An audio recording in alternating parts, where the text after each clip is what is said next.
Bismillahirrahmanirrahim. Assalamualaikum warahmatullahi wabarakatuh. Alhamdulillahi rabbil alamin. Wassalatu wassalamu ala asrafil anbiya'i wal mursalin wa ala alihi wa sahbihi ajma'in. Qala Allah ta'ala fil Qur'anil Karim, ya ayyuhallazina amanu kutiba alaikumus siyam kama kutiba alal ladzina min qablikum la'allakum tattaqun. Sadaqallahul azim. Pendengar kaum muslimin, saudaraku yang dirahmati Allah Subhanahu wa taala, marilah kita senantiasa memanjatkan puji serta rasa syukur kita kehadirat Allah Rabbul Alamin atas segala nikmat yang diberikan kepada kita, terutama nikmat iman, Islam, serta nikmat umur panjang kita bertemu kembali dengan bulan yang mulia ini. Salawat serta salam marilah kita haturkan kepada junjungan kita Nabi Allah Al-Mustafa Muhammadin sallallahu alaihi wasallam beserta keluarga dan para sahabatnya, karena atas bimbingan dan petunjuknya sehingga kita melaksanakan ibadah sesuai dengan apa yang dicontohkan oleh baginda Rasulullah sallallahu alaihi wasallam. Pendengar kaum muslimin, saudaraku yang dirahmati Allah Subhanahu wa taala. Allah Subhanahu wa taala berfirman, ya ayyuhallazina amanu kutiba alaikumus siyam kama kutiba alal ladzina min qablikum la'allakum tattaqun.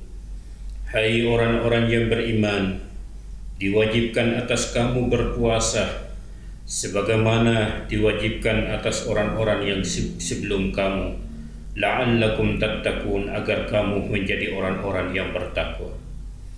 Dari ayat ini Allah jelaskan kepada kita bahwa kewajiban ibadah puasa Ramadan ini hanya Allah peruntukkan untuk orang-orang yang beriman.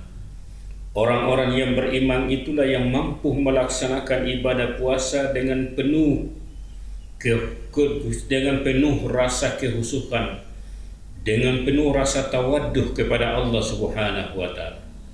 Ibadah puasa kalau kita laksanakan tanpa didasari dengan kualitas keimanan kepada Allah, maka ibadah puasa hanya mengantarkan kita kepada rasa lapar dan haus semata, tetapi tidak mengantarkan kita kepada manusia yang bertakwa kepada Allah Subhanahu wa taala. Oleh karena itulah patut kita bertanya kepada diri kita, siapakah yang dimaksud dengan orang yang beriman itu? Siapakah yang memiliki ciri-ciri orang yang beriman kepada Allah Subhanahu wa taala itu? Rasulullah sallallahu alaihi wasallam menjelaskan kepada kita bahwa kesempurnaan keimanan seorang hamba di hadapan Allah Subhanahu wa taala hanya ada 3 tingkatan. Yang pertama, kata Rasulullah, al-imanu tasdiqu bil qalbi. Yang pertama, iman itu muncul di hati. Hati yang meyakini adanya Allah Subhanahu wa taala. Setelah hati kita meyakini adanya Allah yang menciptakan langit, bumi dan segala isinya, maka tingkatan yang kedua, wa iqrarun bil lisan, yaitu kita ikrarkan apa yang tadinya kita yakini di dalam hati kita itu, kita ikrarkan dengan ucapan persaksian kita di hadapan Allah Subhanahu wa taala, yakni asyhadu an la ilaha illallah wa asyhadu anna Muhammadar Rasulullah. Aku bersaksi bahwa tiada Tuhan selain Allah dan Muhammad adalah utusan Allah. Ucapan persaksian ini mengandung makna yang sangat dalam, dan kita akan dimintai pertanggungjawabannya di hadapan Allah atas ucapan persaksian itu. Oleh karena itulah patut kita sempurnakan kualitas keimanan kita kepada Allah Subhanahu wa taala, yaitu di tingkatan yang ketiga, kata Rasulullah, wa a'malu bil arkan. Kita amalkan apa yang tadi kita yakini di dalam hati kita dan kita ikrarkan dengan ucapan persaksian kita, kita amalkan dalam kehidupan keseharian kita baru sempurna kualitas keimanan kita kepada Allah Subhanahu wa taala. Oleh karena itulah ibadah puasa yang Allah wajibkan kepada orang-orang yang beriman inilah yang bisa mampu melaksanakan ibadah puasa dengan penuh keimanan dan ketakwaan kita kepadanya. Pendengar kaum muslimin, saudaraku yang dirahmati Allah Subhanahu wa taala, tingkatan kualitas keimanan inilah yang akan mengantarkan seseorang melaksanakan ibadah puasa ini dengan betul-betul melaksanakan ibadah puasa ini. Kalau tidak dilandasi dengan kualitas keimanan, seseorang bisa melaksanakan ibadah puasa dengan pura-pura di hadapan atasan, dengan pura-pura di hadapan teman-teman atau tetangga. Dia mengaku berpuasa padahal dia bersembunyi di rumah makan secara diam-diam. Tetapi dengan kualitas keimanan dan ketakwaannya kepada Allah Subhanahu wa taala, maka dia walaupun dia menghadapi ujian-ujian yang sangat berat sekalipun, tetapi komitmennya kuat untuk melaksanakan ibadah apa yang diperintahkan Allah dan Rasul-Nya kepada kita. Oleh karena itulah, marilah kita memasuki bulan suci Ramadan ini. Yang pertama adalah kita perbaiki kualitas keimanan kita, karena kualitas keimanan yang akan mendorong kita untuk melaksanakan ibadah puasa dengan penuh keimanan dan ketakwaan kepada Allah Subhanahu wa taala.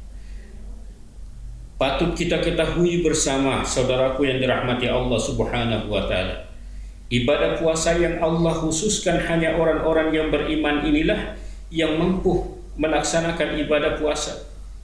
Dan ibadah puasa sendiri itulah yang meningkatkan derajat manusia di hadapan Allah Subhanahu wa taala, yaitu la'allakum tattaqun. Dengan ibadah puasa, ibadah salat dan ibadah-ibadah lainnya yang kita laksanakan di dalam bulan Ramadan ini, tujuan akhirnya adalah untuk mencapai takwa kepada Allah Subhanahu wa taala. Oleh karena itu patut kita bertanya, ibadah seperti apakah, ibadah puasa seperti apakah yang mampu mengantarkan diri seseorang menjadi manusia yang bertakwa kepada Allah Subhanahu wa taala? Yang pertama, kata Imam Al-Ghazali radhiyallahu anhu, beliau menjelaskan di dalam kitabnya Qiyamuddin bahwa tingkatan ibadah puasa bagi seorang manusia itu ada 3 tingkatan. Yang pertama, kata Imam Al-Ghazali, bahwa puasa orang awam, orang yang melaksanakan ibadah puasa ini hanya dengan sekedar menahan lapar, haus, serta menahan hubungan suami istri mulai dari terbitnya fajar sampai terbenamnya matahari. Itulah ibadah yang dipahami oleh orang yang kurang dalam memahami agama ini. Sehingga kalau kita memahami ibadah puasa hanya sebatas tidak makan, tidak minum, dan tidak hubungan suami istri di siang hari, mulai dari terbitnya fajar sampai terbenamnya matahari, maka yang kita dapat adalah lapar dan dahaga. Oleh karena itulah tingkatan yang kedua, kata Imam Al-Ghazali, bahwa selain kita menahan lapar dan dahaga dan tidak berhubungan suami istri di siang hari, selain itu adalah seluruh anggota tubuh kita berpuasa. Tangan berpuasa dari tidak mengambil hak-hak yang tidak dihalalkan oleh Allah dan Rasul-Nya. Mulut berpuasa tidak memfitnah atau memakan makanan yang haram. Mata berpuasa tidak melihat hal-hal kemaksiatan kepada Allah. Telinga berpuasa tidak mendengar hal-hal yang merugikan dalam kehidupannya. Dan seluruh anggota tubuh kita ini melaksanakan ibadah puasa.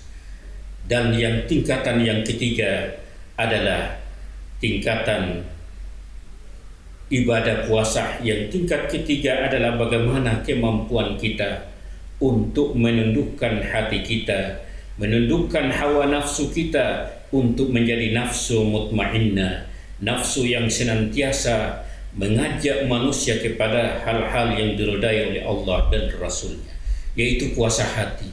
Hati kita bersihkan dari sifat riya, iri hati, dengki, husud, tamak.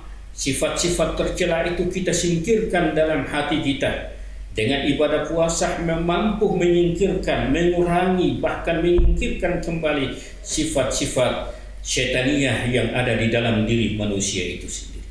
Oleh karena itulah, marilah kita mengintrospeksi diri kita, merenungi perjalanan ibadah kita di setiap bulan Ramadan yang kita sudah lalui bertahun-tahun yang silam.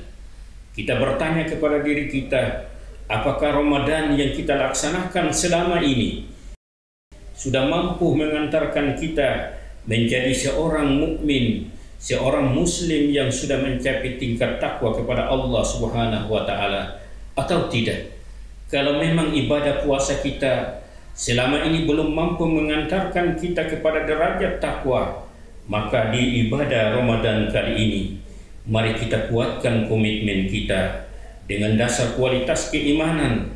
Kita kuatkan komitmen kita untuk kita tingkatkan ibadah kita di tahun ini, di bulan ini, untuk mengantarkan kita menjadi manusia yang bertakwa kepada Allah Subhanahu wa taala. Karena takwa inilah yang akan membuat perbedaan manusia di sisi Allah Subhanahu wa taala. Inna akramakum indallahi atqakum. Sebaik-baik manusia di hadapan Allah adalah kualitas takwa. Demikian yang dapat saya sampaikan dalam mimbar kali ini. Mohon maaf atas segala kekurangannya, dan saya ucapkan selamat melaksanakan ibadah puasa dengan penuh keimanan dan ketakwaan. Semoga ibadah puasa kali ini dapat mengantarkan kita di tingkat yang betul-betul diridai oleh Allah Subhanahu wa taala, tingkat takwa kepada Allah Subhanahu wa taala. Wabillahi taufiq wal hidayah. Wassalamualaikum warahmatullahi wabarakatuh.